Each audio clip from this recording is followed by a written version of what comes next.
செய்தியை பார்த்து வருகிறோம்.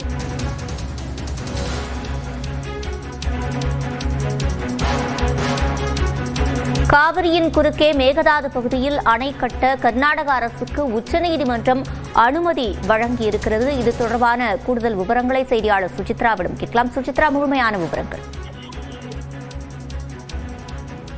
மேகதாது அணை தொடர்பான விரிவான திட்ட அறிக்கை மீது தமிழ்நாடு உள்ளிட்ட மாநிலங்கள் தொடர்ந்த வழக்கு தொடர்பான விசாரணை இன்று உச்சநீதிமன்றத்தில் எடுத்துக்கொள்ள முக்கியமாக பார்க்கப்படுகிறது. குறிப்பாக மேகதாது அணையினுடைய திட்ட வரைவுக்கு அனுமதி வழங்க வேண்டும் என்ற ஒரு கோரிக்கையை கர்நாடக அரசு தரப்பானது இன்று முன்வைத்த நிலையில் அதற்கு தமிழ்நாடு மற்றும் புதுச்சேரி மாநிலங்கள் கடுமையான எதிர்ப்பை முன்வைத்துள்ளது.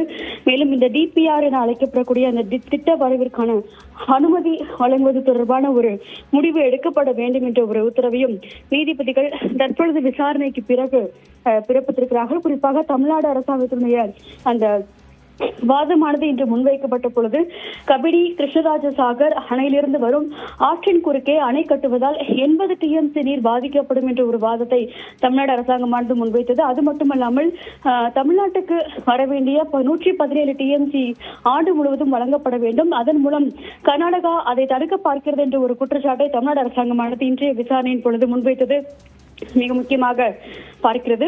போதுமான அணைகள் கர்நாடகாவில் இருக்கும் வகையில் இந்த புதிய அணை கட்ட தேவையில்லை என்ற ஒரு வாதத்தை அவர்கள் முன்வைத்த நிலையில்தான் மேகதாது அணை தொடர்பாக டிபிஆர் தயாரிக்க அனுமதி கோருவதை எதிர்த்து தமிழ்நாடு கூறும் அந்த அச்சங்கள் என்பது ஆரம்ப கட்டமானதுதான் என்ற ஒரு கருத்தை நீதிபதிகள் தெரிவித்திருக்கிறார். அது மட்டுமல்லாமல் டிபிஆர் தயார் செய்யப்பட்டு மத்திய நீர் ஆணையத்திடம் வழங்கப்படும் பொழுது அதனை இறுதி செய்வதற்கு முன்பாக தமிழ்நாடு அரசு காவிரி நீர் மேலாண்மை ஆணையம், காவிரி தீர மற்றும் ஒழுங்காற்று குழு ஆகியவற்றிடம் கருத்தை கேட்டே அதன் அடிப்படையில் முடிவு எடுக்கப்பட வேண்டும் என்ற ஒரு உத்தரவையும் நீதிபதிகள் தற்பொழுது பிறப்பித்திருக்கிறார்கள்.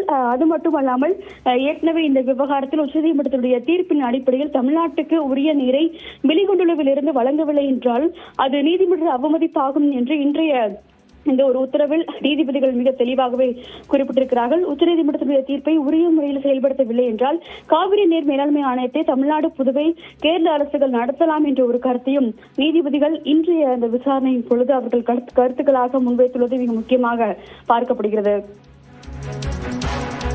விவரங்களை வழங்கியமைக்கு நன்றி சுசித்ரா.